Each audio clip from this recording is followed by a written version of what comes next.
Donald Trump appeared in a Florida courtroom today for a hearing where his lawyers argued that the case against him for stealing classified documents should be thrown out. Trump has been making headlines lately due to his numerous legal battles, including allegations of sharing confidential submarine information with an Australian billionaire.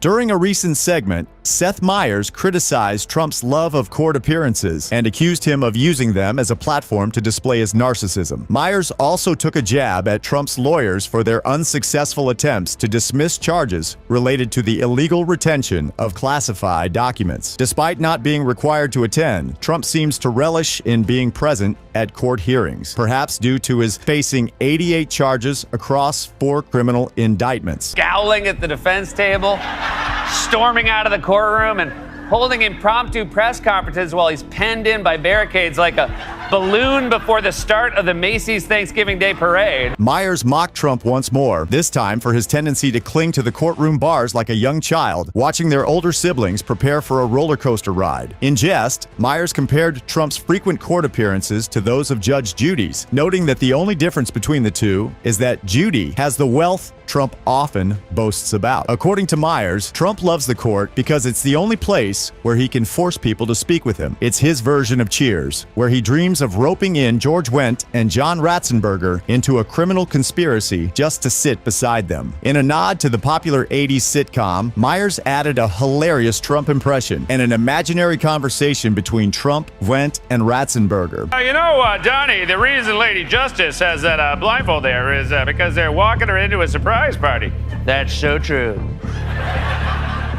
That's so true. That's a passable Cliff impression. Moving on, Meyers brings up Trump's recent appearance at a hearing in Florida, despite not being required to attend. This hearing pertained to the illegal retention of classified documents, a case that first gained attention in 2022 when investigators discovered that Trump had taken 15 boxes of presidential records to his home in Mar-a-Lago. Meyers shares clips of journalists and hosts discussing Trump's legal strategies to dismiss the charges, including the delay of proceedings until after the next presidential election, allowing Trump to claim immunity. However, perhaps the most absurd part of Trump's defense is the argument that the documents were his personal property, and thus he had the right to take them. Told CNN he helped Trump co-defendant Walt Nauta load several boxes onto Trump's plane at the West Palm Beach airport on June 3rd of 2022. Despite Donald Trump's claims, the documents he took from his former employee, Mary Trump, were not his property. Mary had marked them as classified, but this did not give Trump the right to take them. The judge overseeing the case, Judge Eileen Branston, agreed that even if the documents were not classified, they still did not belong to Trump because he took them from his workplace. Mary's husband, Peter Mears, pointed out that even he cannot take items from work unless his wife gives him permission, as the items belong to NBC. Interestingly, a former employee of Trump's Mar-a-Lago estate, Brian Butler,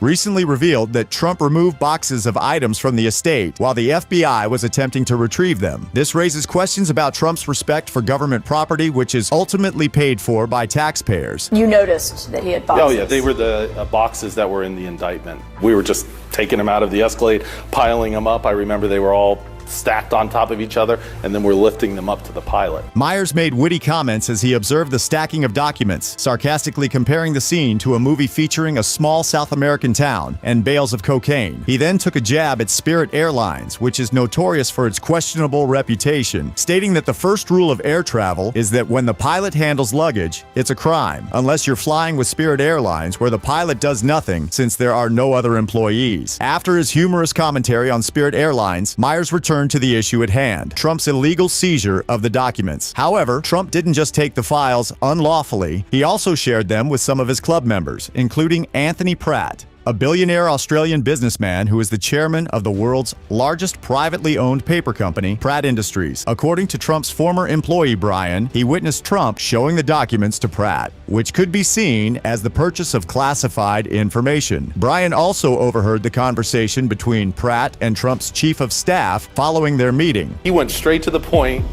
He told me that the U.S. subs and with the Russian subs and, something that would more than likely, in my mind, be classified.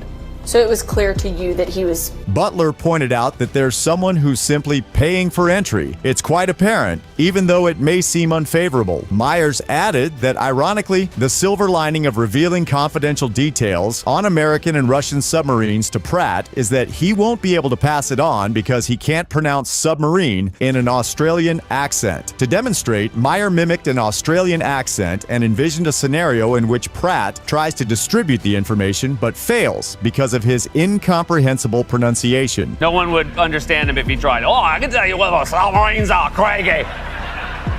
Where the what are? Submarines!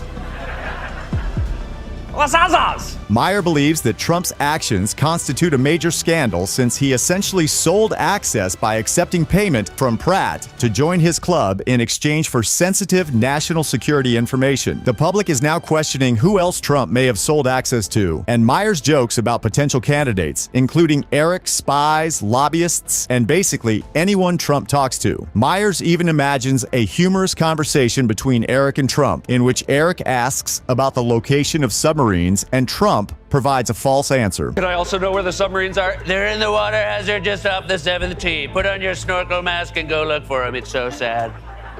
It's so sad he's going to be out there for hours. In recent years, the American political landscape has been rocked by numerous scandals, but none have been quite as shocking as the allegations of corruption against former President Donald Trump. Despite his claims to be a champion of the people, it has become increasingly clear that Trump was more interested in lining his own pockets than in serving the public interest. One of the most egregious examples of Trump's self-interest was his decision to sell confidential information for money. This action not only violates the trust that the American people place in their leaders, but also puts national security at risk. It is a classic example of corruption, and one that Myers is quick to point out. Of course, the fact that Trump would sell anything for a profit is hardly surprising. This is a man who has made a career out of self-promotion and self-aggrandizement, and who has never been shy about using his position of power to enrich himself. Myers even takes aim at Trump's recent attempts to raise funds by selling low-quality merchandise, including shoes, digital cards, and even pieces of his own mugshot suit. It is clear that there is no limit to what Trump will do to make a quick buck. What is perhaps most surprising, however, is that Trump has not yet tried to sell the national security information to the public. Given his penchant for self-promotion and his willingness to exploit any situation for personal gain, it seems almost inevitable that he would try to capitalize on his access to classified information in some way. Perhaps he will appear in an infomercial for a commemorative Trump coin featuring an image of a submarine, or maybe he will try to sell access to the information to the highest bidder. Whatever the case may be, it is clear that Trump's actions have left a stain on the American political system that will be difficult to erase. Do you like reading?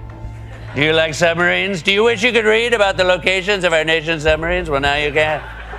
With my series of classified commemorative Trump coins. Myers, the comedian, found himself in the midst of an infomercial featuring none other than Donald Trump. The focus of the advertisement was a set of classified coins that contained the exact coordinates of a covert naval vessel. Trump boasted about the incredible deal he was offering, a full set of coins for only $1.99. Myers couldn't resist ribbing Trump about the whole affair, joking that he could barely afford a pack of gum, let alone a collection of classified coins. However, he admitted that if he had the money, he would be curious enough to make the purchase. As the infomercial continued, Myers chuckled at the ridiculousness of it all. He questioned the purpose of owning coins with a covert naval vessel's coordinates. Was it a collector's item or something more sinister? Despite his doubts, Myers couldn't deny Trump's prowess as a salesman. He had a talent for transforming even the most absurd products into must-haves. The set of classified coins was actually purchased by people. Myers ultimately decided to stick to his career as a comedian instead of buying the coins, as he found it more valuable to make jokes about them. This decision came after the recent release of John Bolton's book, The Room Where It Happened, which has caused controversy due to its explosive allegations against President Donald Trump. Bolton's book contains accusations that Trump requested foreign interference in the 2020 election and prioritized his personal interests over national security. Retired U.S. Marine Corps General and former Republican Congressman Butler has spoken out about the importance of disclosing this information to the public, as voters should have access to the truth about a potential presidential candidate and their actions that could harm the country. There have been suggestions that the Department of Justice should focus on investigating the criminal leaking of information instead of the allegations against Bolton. However, many see this as an attempt to shift attention away from the serious accusations. The controversy surrounding Bolton's book and its